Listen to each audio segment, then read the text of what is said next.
Satu dibagi satu sama dengan satu. Dua dibagi dua sama dengan satu. Dua akar pangkat 7/1/2 dikali cos 31 dikali 37/3 sama dengan nilai 2 per X nya berapa? 0,94 2415. Daripada rumit karena MTK, lebih baik nyimak Pancasila.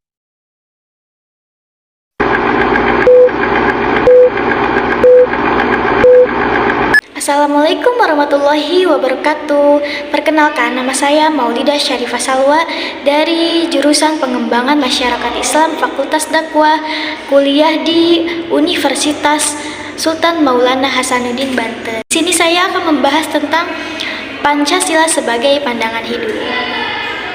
Selamat menyaksikan.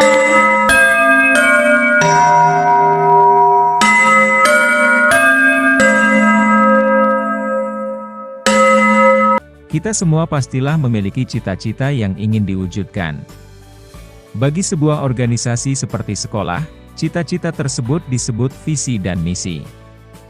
Visi dan misi sekolah merupakan cita dan tujuan yang ingin dicapai oleh seluruh warga sekolah, yaitu kepala sekolah, guru, siswa, dan tenaga kependidikan. Selanjutnya, catat dan kaji dalam kelompokmu bagaimana visi dan misi sekolahmu. Apakah menurut kalian visi dan misi tersebut dapat dilaksanakan? Bagaimana peran siswa untuk menyukseskan tercapainya visi dan misi tersebut? Tugas tersebut menggambarkan bagaimana sebuah sekolah, organisasi memiliki visi atau cita-cita yang ingin dicapai oleh sekolah. Visi merupakan pandangan ke depan dan tujuan bersama yang ingin dicapai oleh sekolah. Begitupun dalam bernegara, sebuah negara pastilah memiliki dasar dan pedoman dalam kehidupan bernegara dan memiliki cita-cita yang ingin diwujudkan dalam bernegara.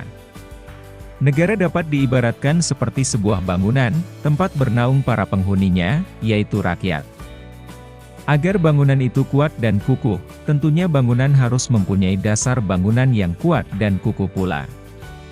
Demikian juga dengan negara, agar kuat dan kukuh negara tersebut harus mempunyai dasar negara yang kuat. Dasar negara merupakan landasan dan fondasi negara. Dasar negara juga adalah cita-cita. Dasar negara dijadikan pedoman dan arah dalam gerak langkah penyelenggaraan pemerintahan negara. Para pendiri negara Indonesia sudah mengatakan bahwa bangsa Indonesia membutuhkan sebuah dasar bagi penyelenggaraan negara. Oleh karena itu, dasar negara biasanya juga disebut dengan ideologi negara. Dilihat dari asal mula kata, ideologi berasal kata idea, yang artinya ide, konsep atau gagasan, cita-cita dan logos yang artinya pengetahuan. Secara harfiah, ideologi berarti ilmu tentang pemikiran, ide-ide, keyakinan, gagasan atau cita-cita. Dalam pandangan yang lebih luas, ideologi adalah cita-cita, keyakinan, dan kepercayaan yang dijunjung tinggi oleh suatu bangsa dan dijadikan pedoman hidup dan pandangan hidup dalam seluruh gerak aktivitas bangsa tersebut.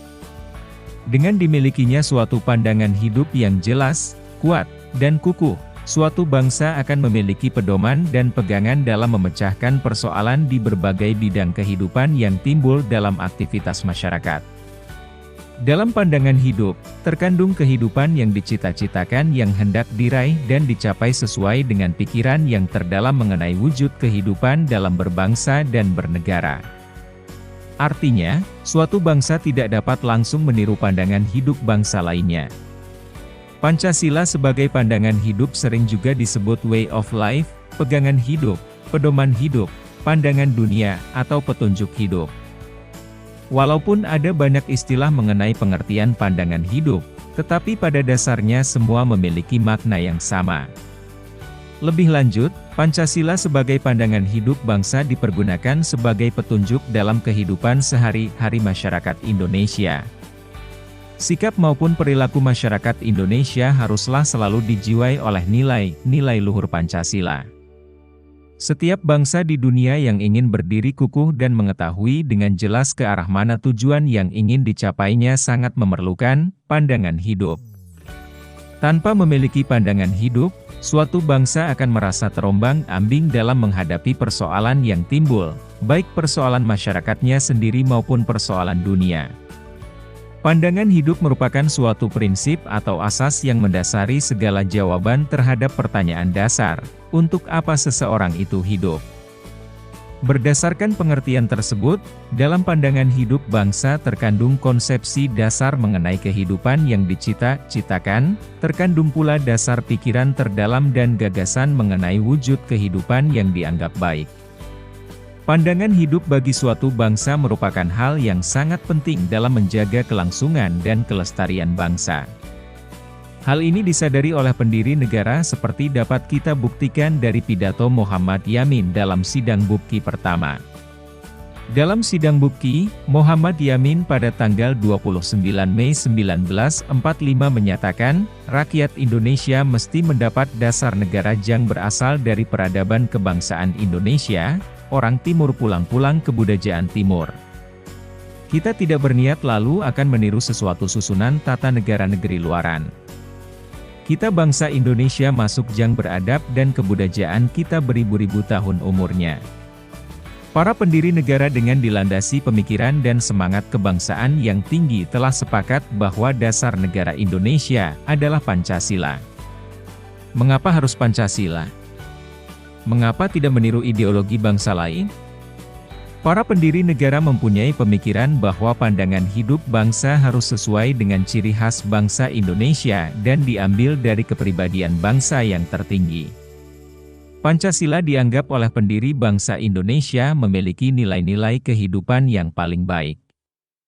Disepakatinya Pancasila sebagai pandangan hidup bangsa Indonesia telah melalui serangkaian proses yang panjang dan pemikiran yang mendalam. Pancasila dijadikan dasar dan motivasi dalam sikap, tingkah laku, dan perbuatan dalam hidup bermasyarakat, berbangsa dan bernegara. Pancasila dijadikan dasar untuk mencapai tujuan negara sebagaimana yang tercantum dalam pembukaan UUD Negara Republik Indonesia tahun 1945. 3. Arti penting Pancasila sebagai dasar negara dan pandangan hidup. Sebelum kita membahas arti penting Pancasila sebagai dasar negara dan pandangan hidup, coba simak dan bacalah puisi berikut. Hakikat Pancasila, untukmu wahai gagasan yang tinggi, idealisme menjadi bagian jiwa kukuh pembeda bangsa, tauladan patriot yang kau tuju, sampai Ibu Pertiwi tersenyum manis. Tak ada norma negara yang tidak mendasarimu, pijakan tak meleset walau diterjang kejahatan zaman. Karena penggagasmu penuh cinta pada Nusantara, kami adalah penerus perjuangan mereka. Bagi bangsa Indonesia, Pancasila dijadikan sebagai dasar negara dan pandangan hidup bangsa untuk mengatur penyelenggaraan negara. Pancasila sebagai dasar negara, berarti Pancasila dijadikan dasar dalam penyelenggaraan negara. Pancasila sebagai pandangan hidup, berarti Pancasila dijadikan pedoman dalam bertingkah laku dalam kehidupan bermasyarakat, berbangsa dan bernegara. Pembukaan UUD Negara Republik Indonesia tahun 1945 alinea keempat menegaskan bahwa bangsa Indonesia memiliki dasar dan pedoman dalam berbangsa dan bernegara, yaitu Pancasila. Pancasila sebagai dasar negara mendasari pasal-pasal dalam UUD Negara Republik Indonesia tahun 1945 dan menjadi cita-cita hukum yang dituangkan dalam peraturan perundang-undangan. Semua sila dari Pancasila tidak dapat dilaksanakan secara terpisah-pisah, karena Pancasila merupakan satu kesatuan yang utuh dan saling berkaitan. Dalam pelaksanaannya, sila ke-1 Pancasila melandasi sila kedua, ketiga, keempat, dan kelima.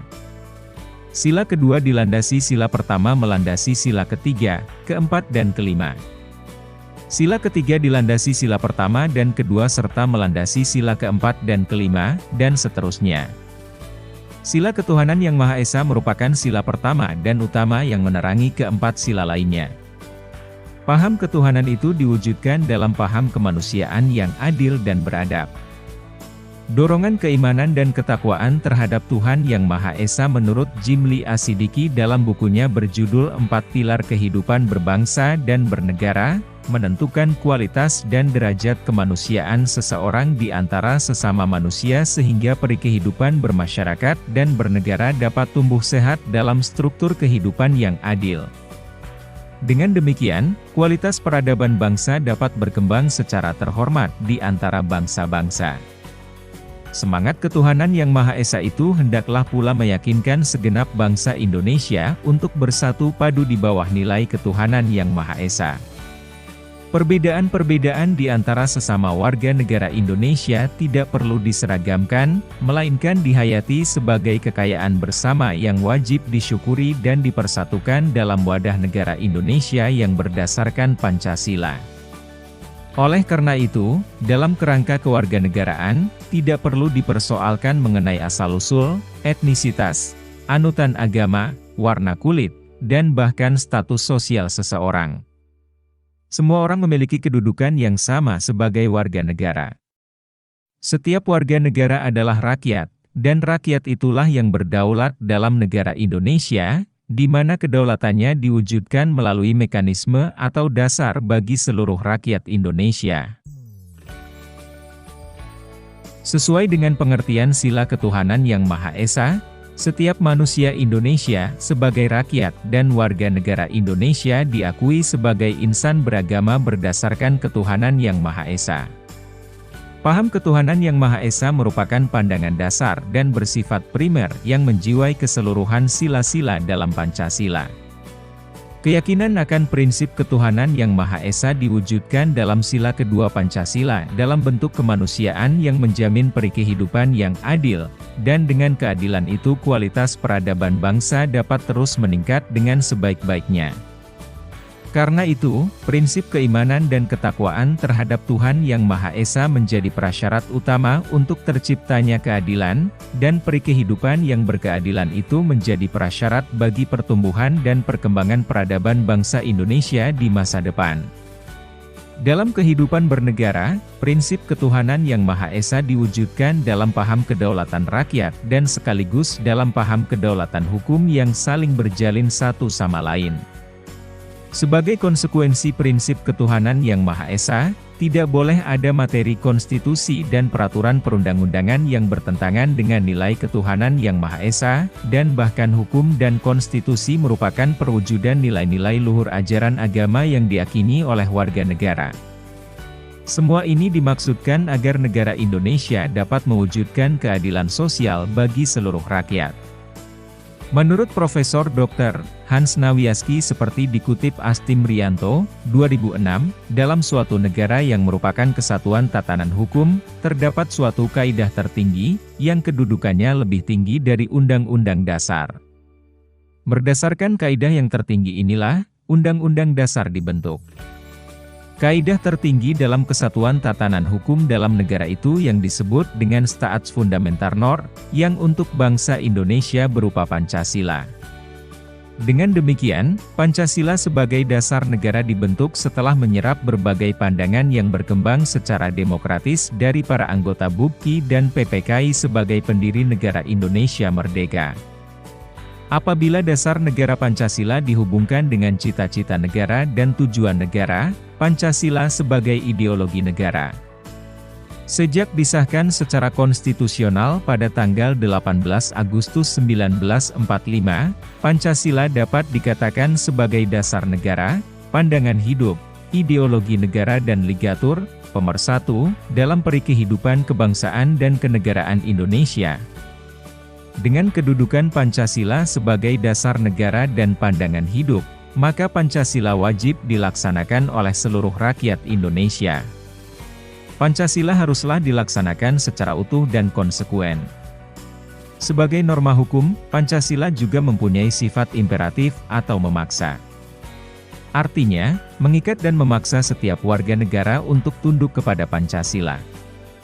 Siapa saja yang melakukan pelanggaran harus ditindak sesuai hukum yang berlaku di Indonesia serta bagi pelanggar, dikenakan sanksi-sanksi hukum.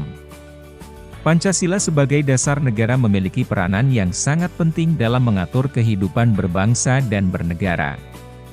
Kehidupan berbangsa dan bernegara yang diharapkan adalah kehidupan masyarakat Indonesia yang merdeka, bersatu, berdaulat adil dan makmur seperti dinyatakan dalam pembukaan UUD Negara Republik Indonesia tahun 1945. Tunggu sebentar, kita lihat terlebih dahulu sejarah perumusan Pancasila.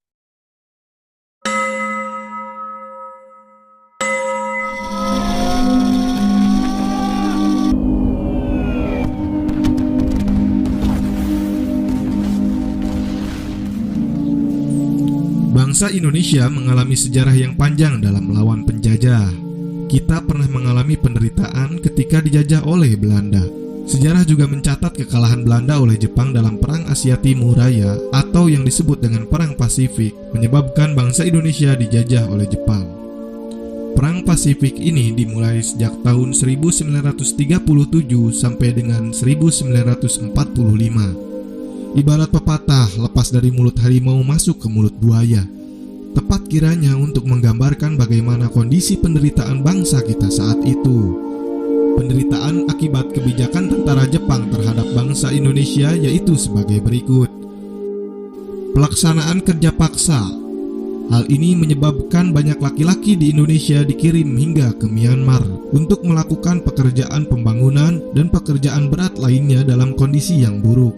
Ribuan orang Indonesia meninggal dan hilang pada saat kejadian itu berlangsung. Pengambilan paksa. Saat itu tentara Jepang mengambil makanan, pakaian, dan berbagai keperluan hidup secara paksa dari masyarakat Indonesia. Perbudakan paksa. Perempuan-perempuan Indonesia banyak dipekerjakan secara paksa oleh tentara Jepang. Selain itu, banyak menahan dan memperlakukan warga sipil di kem-kem tahanan dalam kondisi sangat buruk. Jepang mulai menguasai wilayah Indonesia setelah Belanda menyerah di Kalijati, Subang, Jawa Barat pada tanggal 8 Maret 1942. Kedatangan Jepang semula disangka baik oleh Indonesia. Banyak semboyan dikumandangkan oleh Jepang seperti Jepang Pelindung Asia, Jepang Pemimpin Asia, dan Jepang Cahaya Asia. Kenyataan sejarah menunjukkan bahwa Jepang tidak berbeda dengan Belanda, yaitu meneruskan penjajahan atas bangsa Indonesia. Kemenangan Jepang di Asia tidak bertahan lama. Pihak sekutu, Inggris, Amerika Serikat, Belanda melakukan serangan balasan. Satu persatu daerah yang dikuasai oleh Jepang kembali ke tangan sekutu. Melihat hal tersebut, pada peringatan pembangunan Jawa Baru tanggal 1 Maret 1945, Jepang mengumumkan pembentukan Dokuritsu Jumbi Tosakai atau Badan Penyelidik Usaha-Usaha Persiapan Kemerdekaan Indonesia (BPUPKI). Janji Jepang membentuk BPUPKI dibuktikan pada tanggal 29 April 1945 bersamaan dengan hari ulang tahun Kaisar Hirohito. Secara resmi BPUPKI dilantik oleh Jepang dengan anggota yang berjumlah 62 orang, yaitu terdiri atas tokoh-tokoh bangsa Indonesia dan 7 orang anggota perwakilan dari Jepang. BPUPKI diketuai oleh Dr. Rajiman Widyodiningrat, sementara itu wakilnya adalah Raden Panji Suroso dan Ichibangase Yoshio. Ketua dan wakil ketua BPUPKI dilantik pada tanggal 28 Mei 1945. BPUPKI mengadakan sidang sebanyak 2 kali sidang resmi dan 1 kali sidang tidak resmi. Sidang resmi pertama dilaksanakan tanggal 29 Mei sampai dengan tanggal 1 Juni 1945, membahas tentang dasar-dasar negara. Sidang kedua berlangsung tanggal 10 sampai dengan tanggal 17 Juli 1945, membahas rancangan Undang-Undang Dasar. Sejak berkuasa di Indonesia, Jepang dengan segala cara menguras kekayaan dan tenaga Indonesia. Hal ini menimbulkan kesengsaraan dan penderitaan bagi rakyat. Namun, penderitaan tersebut tidak menyurutkan semangat perjuangan kita untuk meraih kemerdekaan.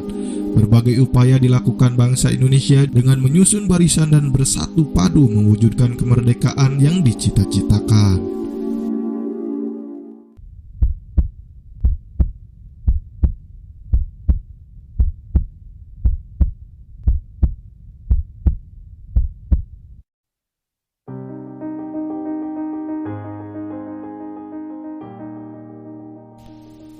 Sidang BPUPKI pertama dilaksanakan selama 4 hari, mulai dari tanggal 29 Mei sampai dengan tanggal 1 Juni 1945. Agenda sidang pertama BPUPKI adalah membahas tentang bentuk negara, filsafat negara, dan dasar negara. Dalam pidato pembukaan sidang pertama, Ketua BPUPKI memberikan alasan tentang perlunya dasar negara. Ada beberapa tokoh yang mengemukakan pendapat tentang rumusan dasar negara pada sidang pertama BPUPKI. Hal ini bertujuan agar mendapatkan rumusan dasar negara yang tepat.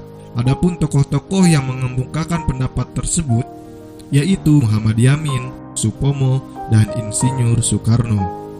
Setiap tokoh tersebut mengemukakan pendapatnya pada waktu yang berbeda. Muhammad Yamin merupakan orang pertama yang mengemukakan pendapatnya dalam sidang BPUPKI pertama. Pada sidang pertama ini, Muhammad Yamin mengemukakan 5 asas dalam pidatonya. Kelima asas tersebut adalah peri kebangsaan, peri kemanusiaan, peri ketuhanan, peri kerakyatan, peri kesejahteraan rakyat. Setelah selesai berpidato, Muhammad Yamin juga menyampaikan tentang konsep dan dasar negara Indonesia merdeka secara tertulis kepada ketua sidang. Konsep tersebut adalah sebagai berikut. 1. Ketuhanan yang Maha Esa. 2. Persatuan kebangsaan Indonesia. 3. Rasa kemanusiaan yang adil dan beradab. 4.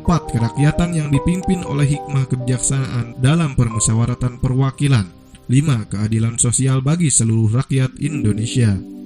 Selanjutnya, pada tanggal 31 Mei 1945, Supomo mengemukakan 5 usulan dasar negara Republik Indonesia. 5 usulan tersebut yaitu 1. Persatuan, 2. Kekeluargaan, 3. Keseimbangan lahir dan batin, 4. Musyawarah, 5. Keadilan sosial. Pada tanggal 1 Juni 1945, Insinyur Soekarno juga menyampaikan pendapatnya tentang dasar negara Indonesia. Dalam pidatonya tersebut, Insinyur Soekarno menjelaskan tentang dasar filsafat negara. Selain itu, beliau juga mengajukan usul agar dasar negara tersebut diberi nama Pancasila.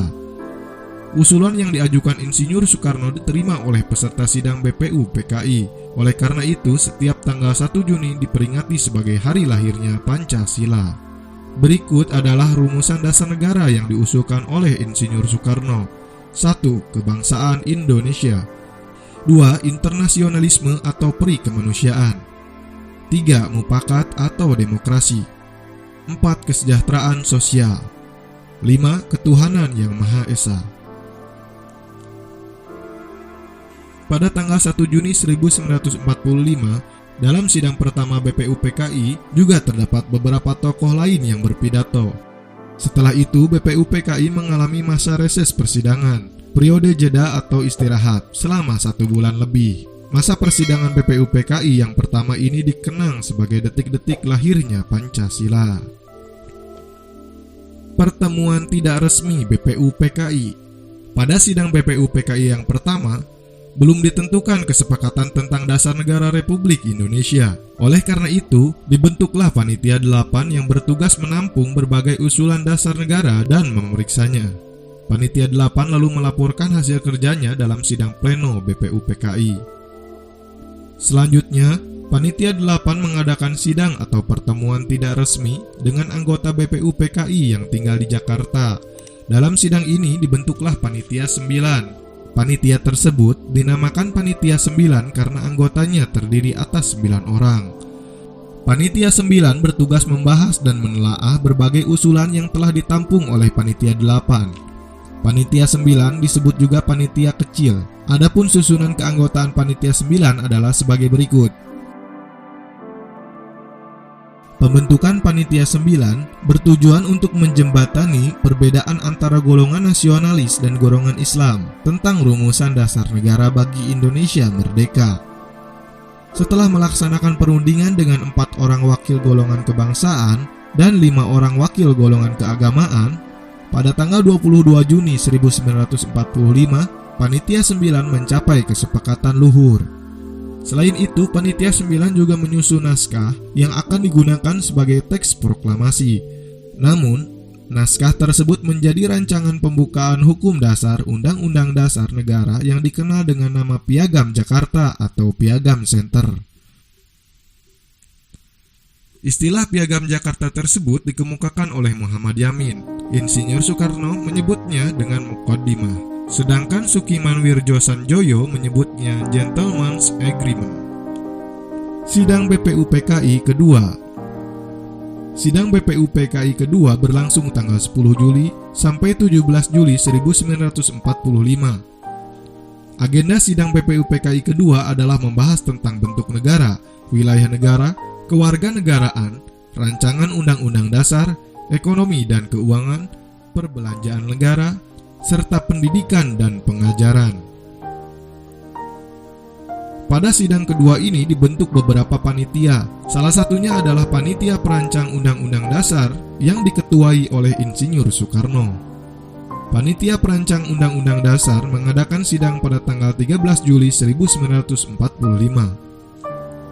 Perumusan Dasar Negara Indonesia berakhir dalam sidang BPUPKI yang kedua. Selesai melaksanakan tugasnya, BPUPKI dibubarkan pada tanggal 7 Agustus 1945.